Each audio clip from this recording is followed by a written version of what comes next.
At this point, I'd like to invite you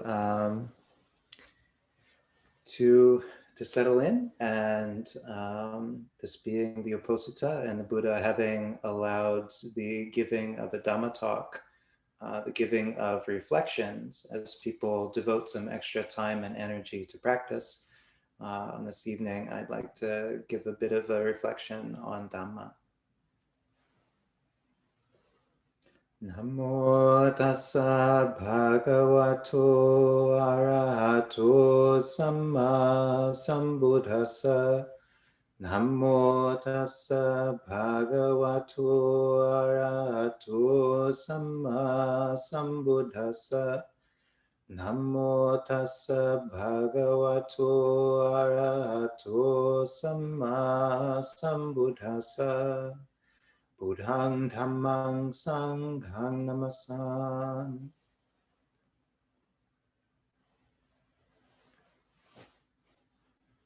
All right, friends, good evening, good morning, good afternoon, wherever you happen to be on the planet. Tonight is the night of the full moon, and on this occasion, Buddhist practitioners all over the world are putting some extra energy towards practice. There may be lighting candles, incense, gathering flowers in front of the local shrine, cleaning it up. They're going to the temple, they're offering food to monastics and teachers. They're sharing this time with other practitioners. There may be hearing Dhamma talks, maybe throughout the day.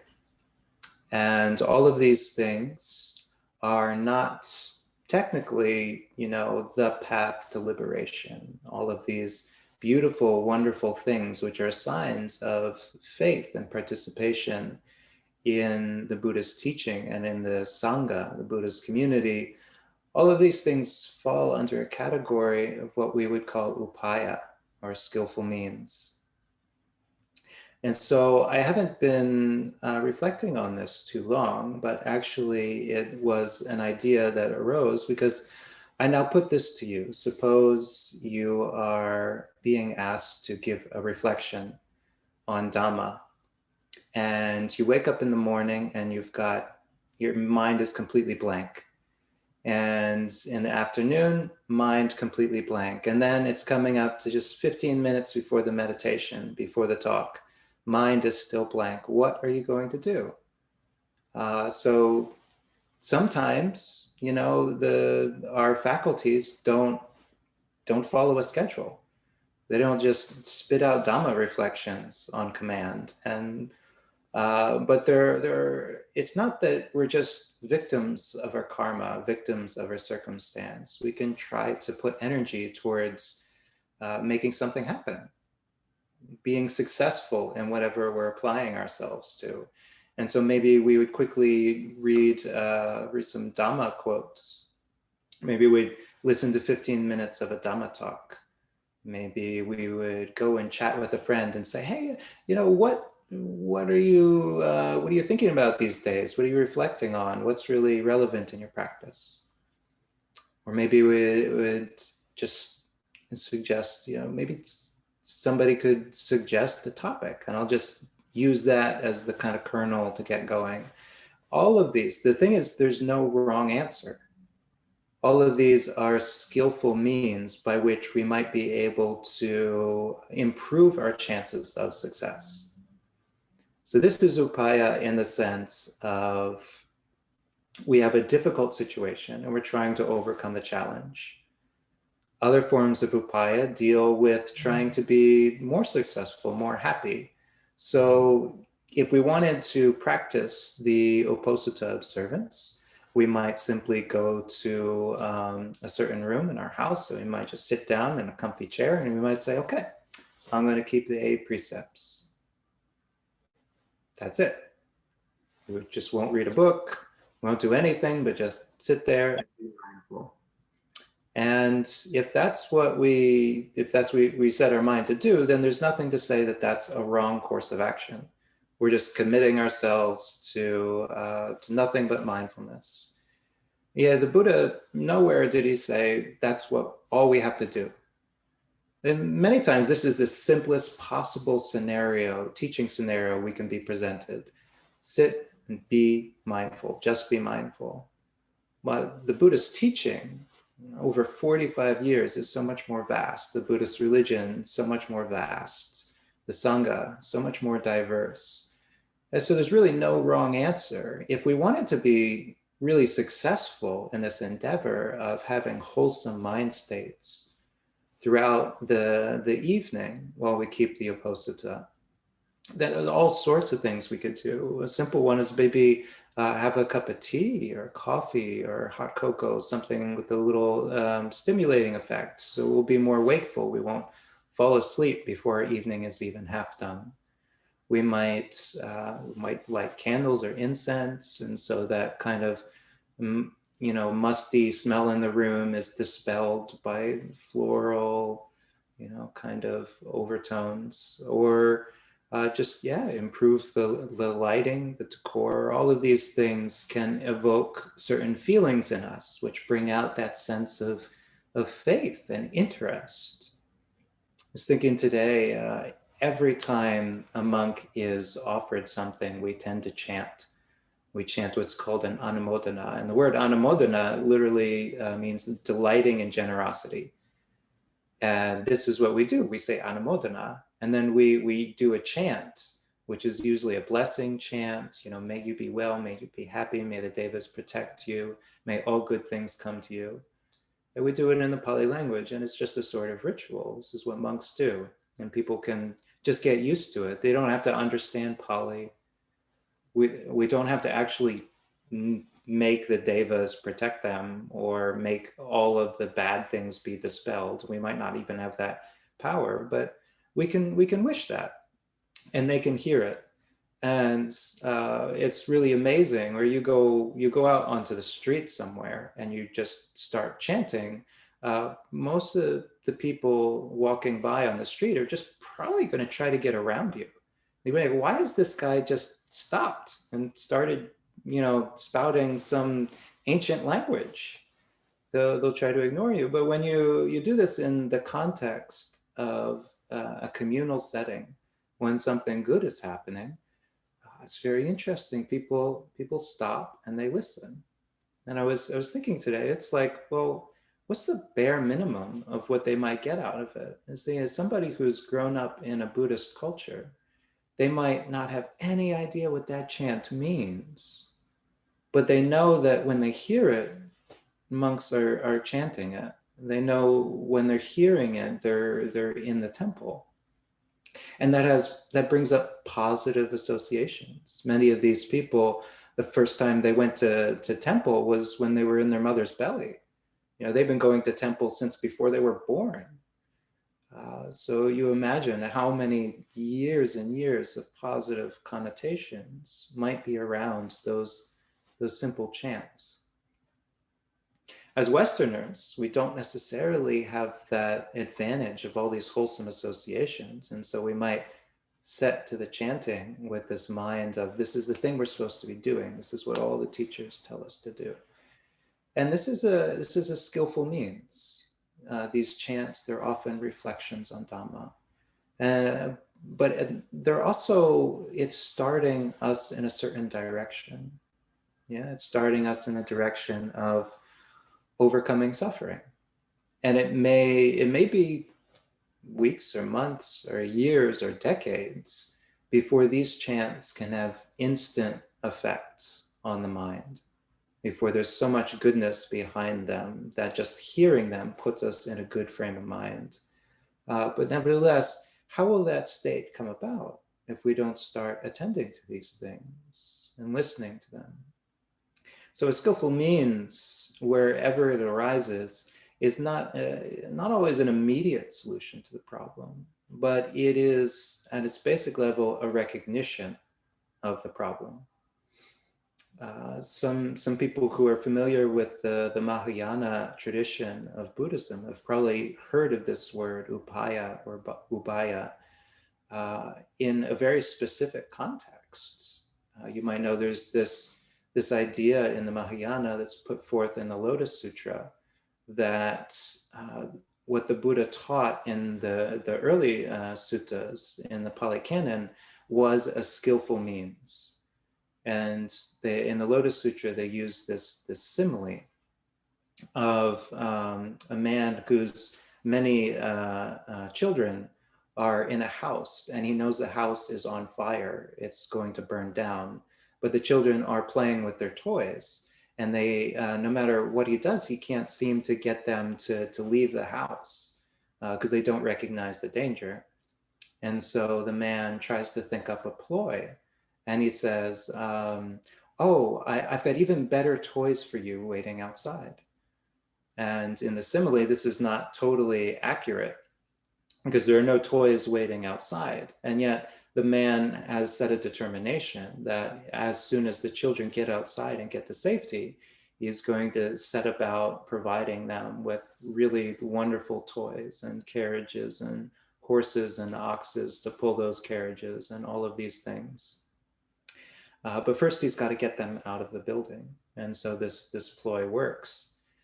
And this is what the Mahayana describes the Buddha's teaching, the early teachings, as a means to an end, try to get us out of the burning house of greed, hatred, and delusion. And once we've gotten out of that burning house, then we can apply ourselves to the Bodhisattva path, to trying to become full-fledged Buddhas in and of ourselves. And I think it's very interesting, and many people see this division between the Theravada and the Mahayana, and yet nowhere in there do you find anybody disagreeing that the living of the holy life and the pursuit of Nibbana, the shedding of greed, hatred, and delusion, are the most effective and immediate skillful means, the most important thing that we can do first, recognizing the situation that we're in. What comes after, and be that as it may, but first we're in a burning building. We've got to get out.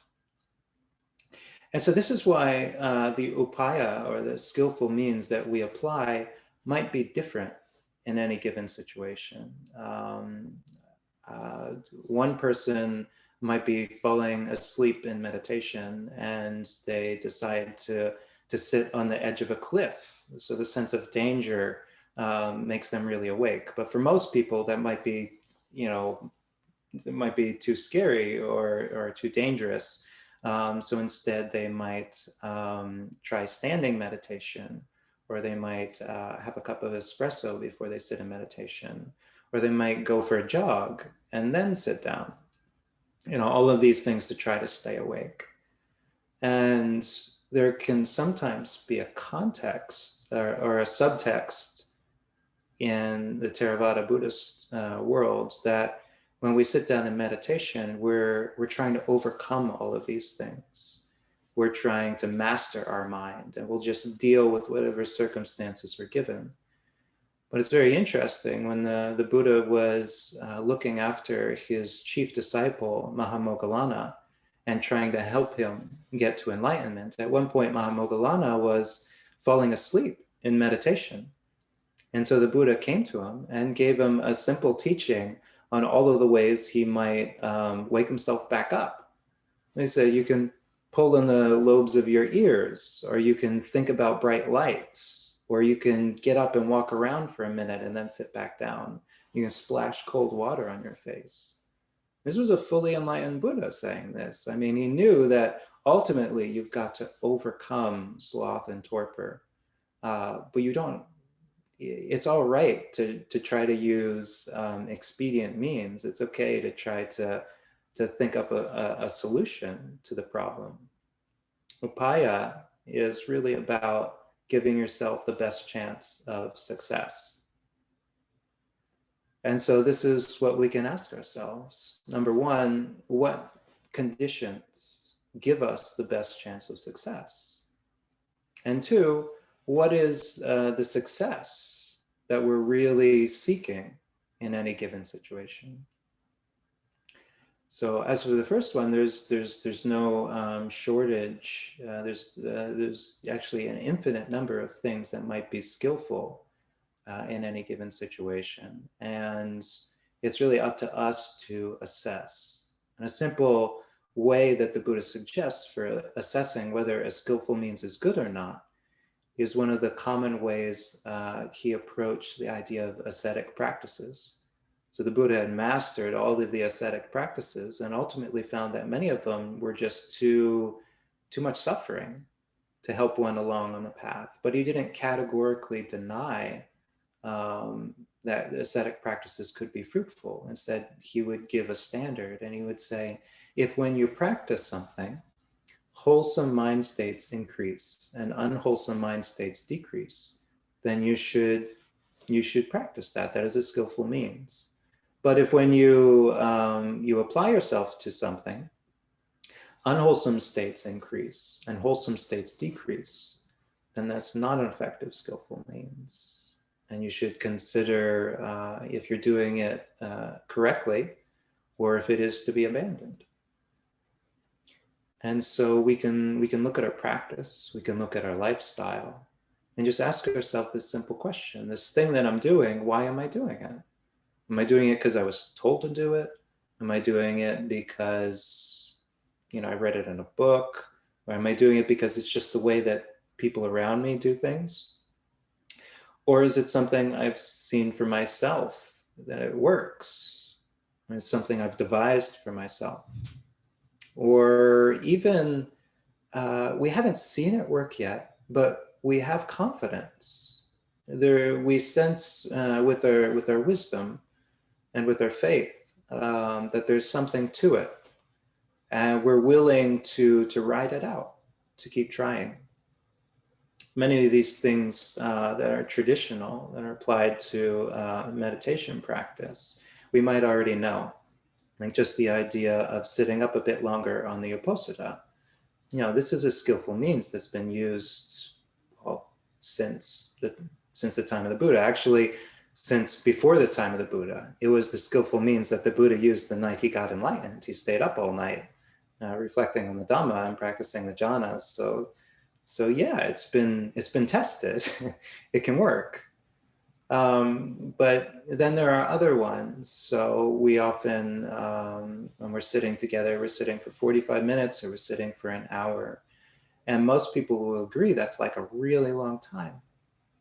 And that's going to lead to painful knees and to painful back and to all sorts of disgruntled mind states. And why would we do it?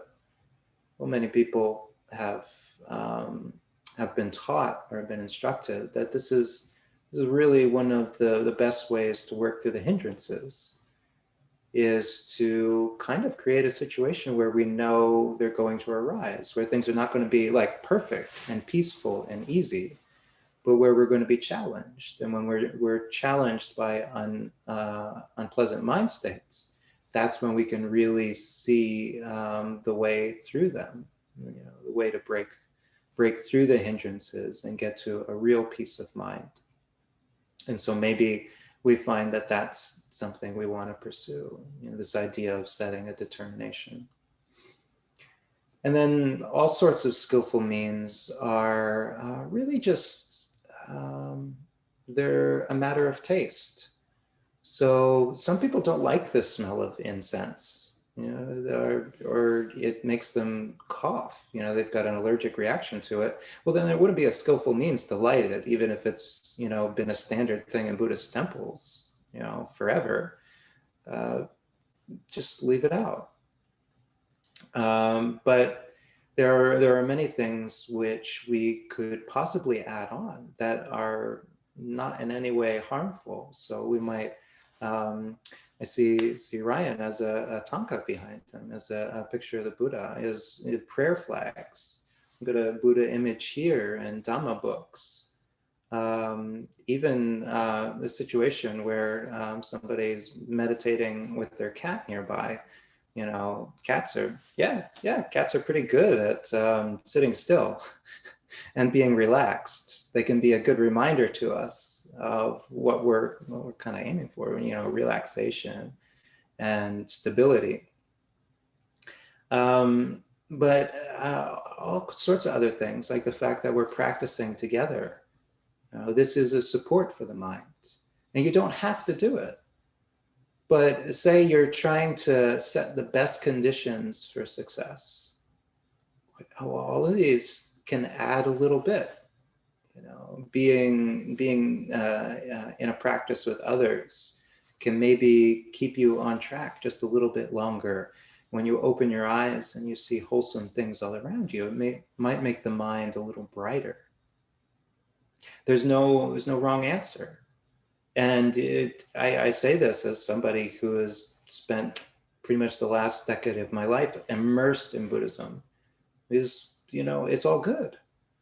The chanting, it won't make you enlightened, but over time, it might make you happy. You might actually like the chanting. The precepts at first, it's a real struggle, to not swat the mosquitoes, or to really consider if something is freely offered before you take it, or watching your speech so that you don't lie. At first, it's a lot of effort. But later on down the road, these skillful means to a sense of sila, of morality, will be things that don't take any energy at all. So it's the same with most of the things we can bring into our lives. They might just be trappings of a religion that's been built up over 2,500 years. But then again, 2,500 years of human history, there are not many things you can point to that have been continuous.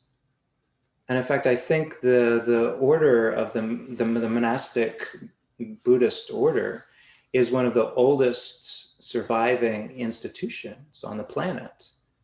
And the most amazing thing is it's still operating under its original mandate. They haven't changed the charter in 2,500 years. So a lot of the things that we do, you can say, well, it's just religion. It's just what religions do. Or you could say, over 2,500 years, people have seen, some value in this. So at the very least, it's probably not harmful. And then maybe we add in, some prayer flags, or some pictures of the Buddha, or maybe we do some bowing or some chanting. And we might find, eventually that, it's okay. And the thing is, it's not only okay, it's like, it's conspicuously, related to what it is we're trying to do. It reminds us of what we're trying to do. It reminds others of what we're trying to do. So maybe it'll end up helping us along. But now, helping us along to where? And this is where the question comes up, like, when is it skillful means, and when is it trying to avoid a problem? And so this is why sometimes people are hesitant to apply a skillful means. What they really want is freedom, mental freedom. They want to get past the defilements. They want to uproot the defilements. And so they can sometimes look on a technique or a prop as, a crutch, not the real thing. You should be able to just, with guts, just be able to do it. But when we apply our mind to thinking about what it is we're actually wanting to do, then we can start to assess, what might be skillful means, and what might be just more trying to get out of doing the work. So what is it we're trying to do? I thought about this, maybe a way to conceptualize it, and there are many ways to conceptualize it. Probably the all of the different lists that the Buddha gave in his 45 years of teaching, you would probably say they're all skillful means to try to lead us to mind states and to frames of reference that can help us along. But one of these was the Four Noble Truths. And so when one is thinking about the goal of practice and awakening to the Four Noble Truths, this idea is intertwined with what are called the duties to these Four Noble Truths. And the first noble truth is the truth of suffering. the duty for the truth of suffering is it is to be understood. And so we can ask ourselves, what is understanding suffering? We might see that when we understand suffering, we're never trying to get away from it. We're not trying to avoid it. Say there's something that really makes us angry. We could just avoid it. Say I was out walking with Venerable Sante today, and he had gone by a particular house, and a very vicious dog had leaped out and snapped at him through the fence. And so as we were walking today, he's like, let's walk on this side of the road. And in certain circumstances, that might be avoiding a situation of upset, of fear, of just a loud noise that might be shocking and disturbing. We'd have to assess. But in other circumstances, we're like, well, that's actually understanding the amount of suffering that having this animal lunging at you will produce, and really understanding the lingering effect of that mind state. And so it's really a question of what gives us the best chance of understanding. In certain circumstances, our mind might be ready for that experience. What is the real suffering? It's that fear, right? It's that sense of danger. If our mind is ready to face it, then when that dog lunges at us, we might feel that kind of tensing in the body, and we might be able to really analyze it. In that case, maybe walking by will give us a chance to experience something that doesn't happen in everyday life. Most of our lives are pretty free of mortal danger. But in other circumstances, maybe we just assess okay, it's a busy day. I've got a lot going on. My mind is kind of scattered. I didn't have the best meditation this morning. I could do without, the mortal terror today. And in some ways, that's really appreciating what our personal experience is like. It's understanding this will be a very disturbing experience. Whereas if I just walk on the other side of the road, that experience won't happen. And I'll be able to keep building the strength of my mindfulness as I walk. I won't have to deal with all of these unpleasant mind states. And so understanding suffering is not simply like suffering and just immersing ourselves in it, nor is it being clever about it and seeing where suffering comes from and just trying to get away from it. It's more a real felt experience of this part of our lives, which is ultimately unavoidable. There's going to be suffering in almost every experience to some degree, even pleasant ones, because they don't last forever. But the question is, how can we be in that state of mind where we're ready to receive the amount of suffering that's coming at us, where we're ready to understand it? The second noble truth is the cause of suffering. And the duty is to abandon the cause of suffering. So the cause of suffering is not the dog leaping at us. The ultimate cause of suffering is our attachment to life, our fear of pain. All of these things are very understandable if we're really willing to take a look at them. But nevertheless, they are conditioned phenomena, right? That clinging to life, or that fear of unpleasant experiences, that's an optional mind state.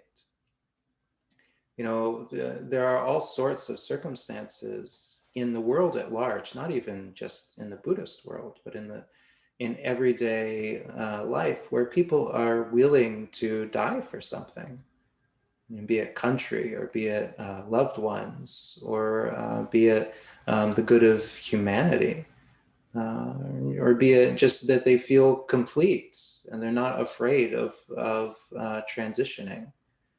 This fear of death is not required of human beings.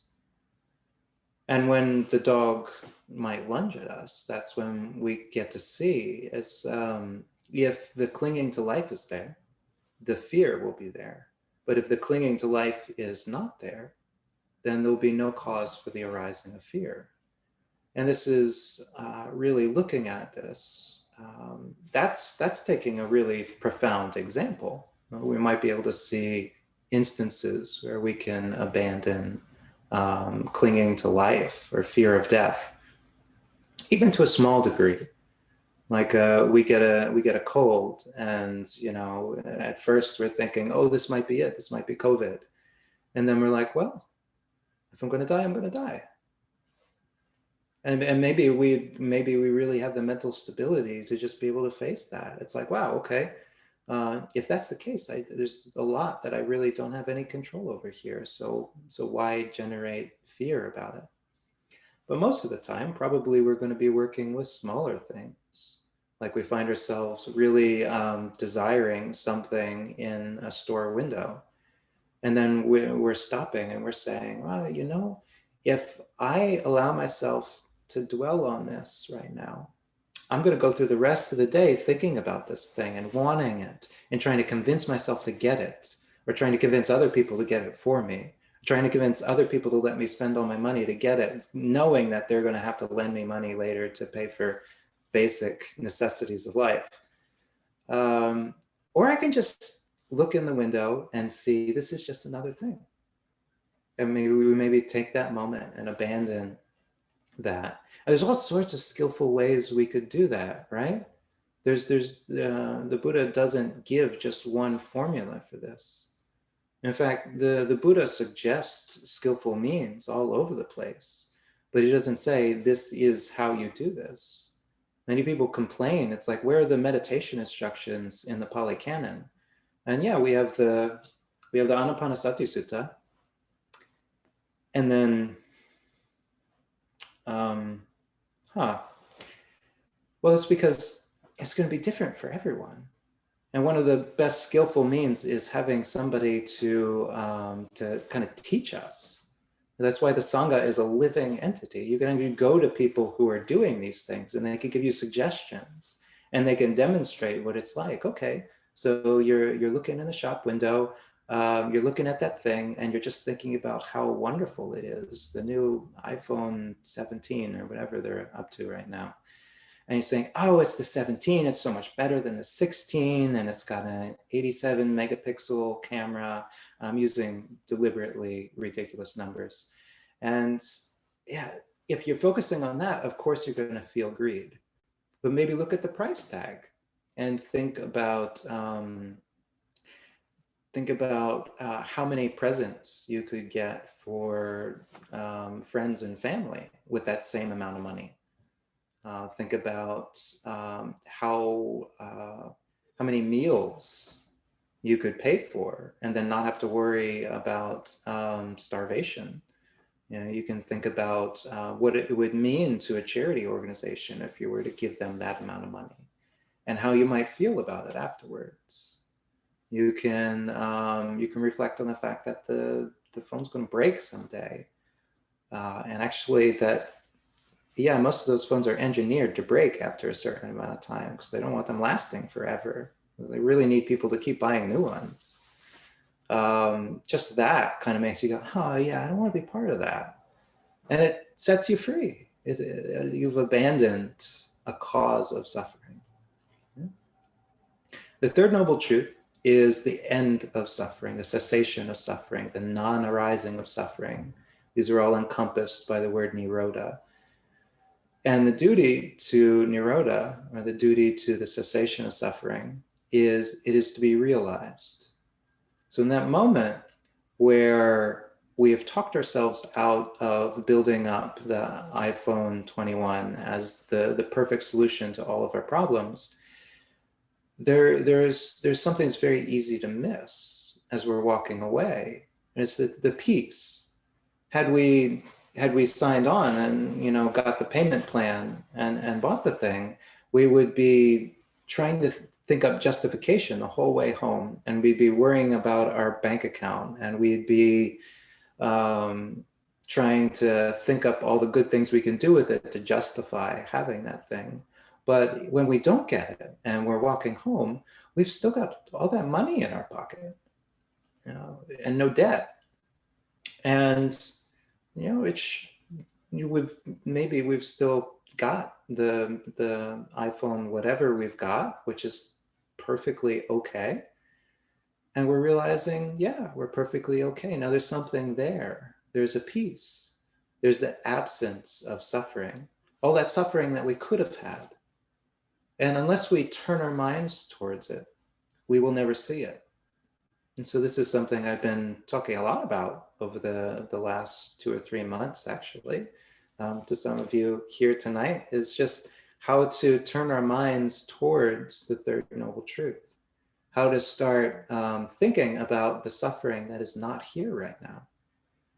And really, the Uposatha can be a very difficult, experience of asceticism and austerity, or it can be this profound realization of the third noble truth. We can not watch TV and struggle to not watch TV all day, but at any point where we're just sitting there and we're like, wow, my mind is so much calmer when I'm not watching TV. And we could even think something like, when I do watch TV again, I'm going to enjoy it so much more. Whereas if I had watched TV this entire length of time, I'd be really sick of it right now. But instead, I'm going to savor it, like taking a shower after a 7-day camping trip. You really savor it after you've not had it for a long time.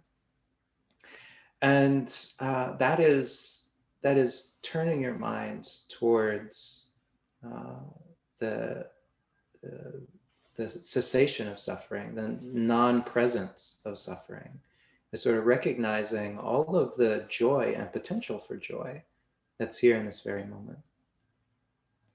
Now, most of the time when we think about Upaya, our skillful means, we're directing our minds towards the fourth noble truth. So this is obviously the noble eightfold path, and the duty to the noble eightfold path is to cultivate it. So pretty much anything that I've said for the last 3 noble truths, all of these skillful means are encompassed within the noble eightfold path. It's basically just a frame of reference for figuring out how to bring about all of these wholesome mind states in our life. And it's very interesting because the noble eightfold path ends with samadhi. And samadhi is this idea of you have mindfulness becomes continuous, the hindrances are put in abeyance, and the mind composes itself. It becomes bright and malleable and easy to direct. And this is samadhi. And many people, their first goal in Buddhist practice is to sit down on the cushion, and with this belief that that's where they're going to solve all their problems. But it's not a one-fold path, it's an eightfold path. And it might just be that if we're sitting down on our cushion and we're just filled with regret over all the arguments we got in over the course of the day, we may not be able to solve that suffering on the cushion. It might be that cultivating a different part of the eightfold path, cultivating right speech, involves practicing how to talk to other people skillfully. That might be the best solution to the problem of having regret when we're sitting down on the cushion. Likewise, it might be that we have a hectic, crazy day. We're doing this and we're doing that. And then finally we get to the cushion and we're like, okay, now I'm going to develop right mindfulness. I'm going to focus on every single breath, and our mind is gone. It took no time at all. And we just completely lost our meditation object, and we bring it back and it goes right back off. Well, it might be that, it's a lot easier to cultivate mindfulness when we're sitting still. If it's the first time we've been sitting still all day, is when we sit down on that cushion, how successful are we going to be? It might be that sprinkling in a few mindfulness exercises over the course of the day. I'm not saying like shave your head and become a monk and live in a hut in the woods and spend every moment cultivating mindfulness. If you can do that, great. But I've met a lot of people that's not the most skillful means right away. They might maybe like a mindfulness bell every hour, or maybe taking a little part of their lunch break, to just follow their breath. Some of these things might set some conditions where later in the day you sit down on the cushion and you've got a bit more mindfulness, a bit more power. So that really cultivating the Eightfold Path is not just sitting down and following the breath and suddenly having a flash of insight. There's a lot of ways we can be tweaking these throughout the day. And this is the true cultivation of the Eightfold Path. It's not simply a technique. It's actually a lifestyle. And so we can bring this lifestyle about. And for one person, this lifestyle, the Eightfold Path, might involve going to a temple and hearing Dhamma talks and offering food to the monks and being an upstanding member of their community. For another person, it might be going to a meditation retreat and having a quiet meditation practice every night in their home. It might be reading a bunch of Dhamma books and chatting on a Discord server somewhere. That might be their Eightfold Path. And for yet another person, it might be putting on robes and traveling the world and eating whatever people put in their bowl and learning to be content in whatever situation they're in. And the thing about skillful means is it all comes down to what the Buddha suggested. Are wholesome states increasing and unwholesome ones decreasing? If so, you've got it dialed in. Another way this was brought up to me was when I first arrived at the monastery. I was introduced to one of the Buddha's teachings. And it was about when a young monastic wants to leave the monastery because they're so fed up with all of these people that are making them suffer. The Buddha actually gave a teaching to a fellow who was in a similar situation where he thought going off on his own was the right thing to do. And let me see if I can fully bring it to mind. Having one of these moments at the end of the Dhamma talk where, I might be biting off more than I can chew, quoting a Dhamma reference like this. But